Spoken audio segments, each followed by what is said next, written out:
Hey guys, so good morning. I'm here for a Bible talk. So we're about to get into this Bible talk. So I'm going to be reading the King James Version Bible.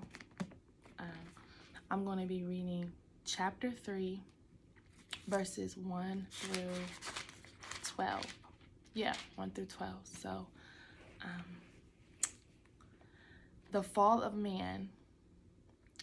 Now the serpent was more subtle than any beast of the field which the Lord God had made. And he said unto the woman, Ye hath God said, Ye shall not eat of every tree of the garden.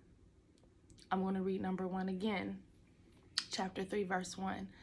Now the serpent was more subtle than any beast of the field which the Lord God had made. And he said unto the woman, Ye hath God said, Ye shall not eat of every tree of the garden. And the woman said unto the serpent, We may eat of the fruit of the trees of the garden, but of the fruit of the tree which is in the midst of the garden, God hath said, Ye shall not eat of it, neither shall ye touch it, lest ye die. And the serpent said unto the woman, Ye shall not surely die. For God doth know that in the day ye eat thereof, then your eyes shall be opened, and ye shall be as gods, knowing good and evil. So basically, so far, what it's saying is, Eve already told the serpent, look, we can eat of all this fruit, all these trees, but this specific one, I'm forbidden to eat it. And she's already talking to the serpent, like, I can't eat it. And so what does the serpent do? He tries to tempt her. He's like, oh, if you eat of it, you will not surely die. Surely, but you're still going to die in so many words, right? Okay. Verse 4, And the serpent said unto the woman, Ye shall not surely die. For God doth know that in the day you eat thereof, then your eyes shall be open, and ye shall be as gods, knowing good and evil. And when the woman saw that the tree was good for food, and that it was pleasant to the eyes, and a tree to be desired to make one wise, she took of the fruit thereof, and did eat, and gave also unto her husband with her, and he did eat. So that's like temptation. Doing things that you're not supposed to do, but you do it anyway, and you're going to have consequences to pay for your actions. Consequences to pay. So basically, like I told y'all before, she was already telling the devil, look, I can't eat this fruit, because if I do, I'm already forbidden to eat it. And if I do, I'm going to get in trouble. Basically, with my Father. And the serpent is, which is the devil, he is tempting her like, oh, you ain't gonna surely die. You won't die like right then and there. But she didn't hear that part. She just heard surely die. And then he's making it seem like, you're gonna be like a god. You're gonna have good and evil, but not knowing what that was going to cost in the long run. So then not only does she eat it, she gives it to Adam to eat as well. So they're both sinning against God right now because of who? The devil. It's the serpent, right? Okay. And when the woman saw that the tree was good for food and pleasant to the eyes, oh, it looked pretty. It looked pretty to eat. It was, pretty to the eyes. It looked nice. It looked nice, appealing visually. And then she's thinking to herself, if I eat of this tree, then I'll know good and evil. Because she was listening to who? She was listening to what the serpent was saying. Instead of being obedient and listening to what God said, who even made her, created her, she went what the serpent said. And not only did she eat it of herself, she gave some to Adam, her husband, okay?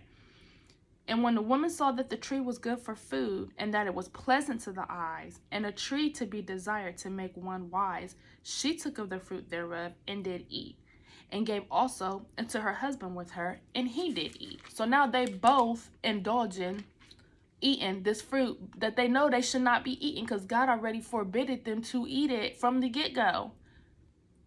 That's what happened when you don't be obedient. So okay, I'm gonna keep reading. Verse 7, And the eyes of them were both open, and they knew that they were naked. They sewed fig leaves together and made themselves aprons. And they heard the voice of the Lord God walking in the garden in the cool of the day. And Adam and his wife hid themselves from the presence of the Lord God amongst the trees of the garden. And the Lord called unto Adam and said unto him, Where art thou? And he said, I heard thy voice in the garden, and I was afraid, because I was naked, and I hid myself. And he said, Who told thee that thou was naked? Hast thou eaten of the tree whereof I commanded thee that thou should not eat? And the man said, The woman who gavest to be with me, she gave of me the tree, and I did eat. Verse 13, and the Lord God said unto the woman, What is it that thou hast done? And the woman said, The serpent beguiled me, and I did eat.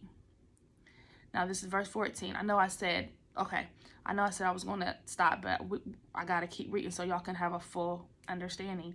And the Lord God said unto the serpent, Because thou hast done this, thou art cursed above all cattle and above every beast of the field. Upon thy belly shalt thou go, and dust shalt thou eat all the days of thy life. And I will put enmity between thee and the woman, and between thy seed and her seed. It shall bruise thy head, and thou shalt bruise his heel. Unto the woman he said, I will greatly multiply thy sorrow and thy conception. In sorrow thou shalt bring forth children, and thy desire shall be to the husband, and he shall rule over thee. And unto Adam he said, Because thou hast hearkened unto the voice of thy wife. So because you listened to your wife, and you ain't obey me, you did listen to your wife. Unto the voice of thy wife, and hast eaten of the tree of which I commanded thee, saying, Thou shalt not eat of it. Cursed is the ground for thy sake, in sorrow shalt thou eat of it all the days of the life. Thorns also and thistles shall bring forth to thee, and thou shalt eat the herb of the field. In the sweat of thy face shalt thou eat bread till thou return into the ground, for out of it wast thou taken. For dust thou art, and unto dust shalt thou return. And Adam called his wife's name Eve, because she was the mother of all the living. Unto Adam also and to his wife did the Lord God make coats of skin and clothe them. And the Lord God said, Behold, the man is become as one of us, to know good and evil. And now lest he put forth his hand and take also of the tree of life and eat and live forever. Therefore the Lord God sent him forth from the Garden of Eden to the ground from whence he was taken. So he drove out the man, and he placed at the east of the Garden of Eden cherubims, and a flaming sword which turned every way to keep the way of the tree of life. So what happened? Because Adam and Eve ate of the tree that they should have not been eaten from. God was walking in the garden, and he was calling them, Adam, where are you? This is the thing. He's calling and asking Adam, where are you? Because what is Adam doing, y'all? He's hiding. Why is he hiding, y'all? Because he's naked. How did he know he was naked? Because he did what? Him and his wife ate from the tree of good and evil. So before, they were, walking around, doing good. They were doing so good for themselves, being in the Garden of Eden amongst all the animals, the beautiful light. They had all the beautiful, plenty of trees to eat from the fruit, plenty of fruit to eat from the trees. But one decision, almost like a bad turn,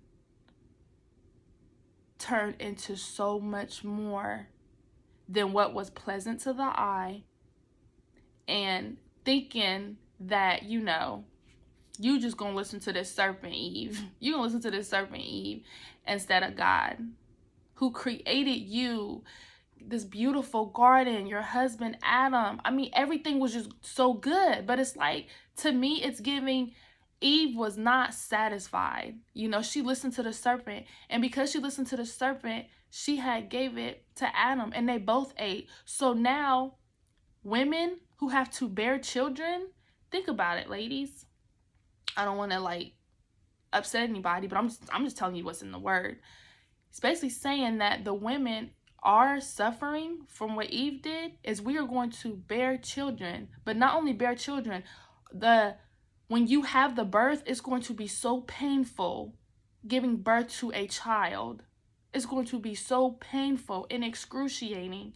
And that's what we are here to bring forth children, to reproduce. And for the man, he is going to work all the days of his life. He's going to have to work hard, blood, sweat, all of that. That is what his consequence is, men's consequences, because of what Adam did. But this is the thing. Even though I'm talking about it was just so much, bad, and, the serpent tempted Eve and everything, even in the midst of their shame, what did the Lord do? He still came and comforted them. He didn't just leave them naked. He wove coats and, things for them to have on so they wasn't naked. And he could have killed them right then and there. He kicked them out of the garden, yes.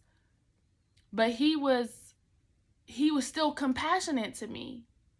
Like a father, you know what I mean? He was still compassionate. He was still there to help. He was still there to listen. Like he said, he's not just going to call you out on your mess. He's going to ask you, like, who told you were naked? Who said anything about you being naked? Did you disobey me? Did you eat from the tree that I forbid you not to eat? And that don't go just for Adam. That goes for Eve too. So everything that's pleasant to the eye, and yet it may feel good for the moment, and all that, whatever it may be, but there's going to be a consequence. You're going to have to deal with that consequence. You don't have to deal with the consequence, whatever it may be. And it's like, when, just perfect example, alcoholic. I'm just saying. A person who drinks likes that feel of alcohol. Yeah, it make them feel good. Yeah, it looks pretty and you're partying, you're having a good time.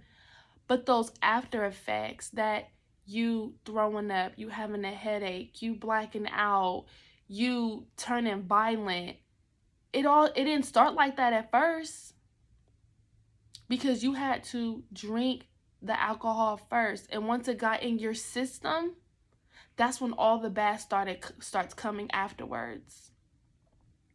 And that's how it basically is said in Genesis. Eve had it going on, y'all. I'm telling you, she had it going on. She was able to be a helpmate to Adam. Being in the garden, like I said, all the animals, all the light, the garden, the beautiful flowers, the beautiful trees. And because she listened to the serpents, she didn't listen to her father, there was knowledge of good and evil. So when you think about it, that's why we have so many things going on now. It's because of good and evil. Good and evil. That's why there's murder. That's why there's homosexuality. That's why there's killing. That's why there's stealing. People steal. There's so much bad in our world today. There's so much hate. There's so much hatred. There's so much racism. There's so much just bad things and all because of good and evil. So that was pretty much Bible talk today. And I hope that, this touched somebody. I hope that it resonates with somebody. And just know that even though, like Adam and Eve, they did sin, God was still there. He was still there. Even in the midst of all that chaos and confusion and shame, he was still there. He was still there. And that's how he is. That's how he is. And all you got to do is just ask him to come into your life and to pray, and he will do the rest. If you give him just a little inch, just a little inch, he will take the rest. He will take your sorrow and he'll make you happy. He will put a smile on your face. He'll put a joy in your heart where you just want to just shout it to everybody. Tell it to the world, because he is so good. And I'm going to keep saying it. He loves you. He has a purpose for your life. He really does. And no matter what you do, he's never going to leave you or forsake you. Even when you turn your back on him, even when you feel like I don't want to be bothered and I'm not doing this, I'm not doing that, he's still there waiting with open arms, waiting for you to just come in, waiting for you to just come in. And he loves you so much, and he wants to bless you. He wants to bless you. He wants to be a part of your testimony, because ain't nobody mad but the devil. The devil don't like you. The devil don't want you. The devil don't want any good for you. Good and evil. So, that's Bible Talk, and I'll talk to you guys soon. Okay, bye y'all.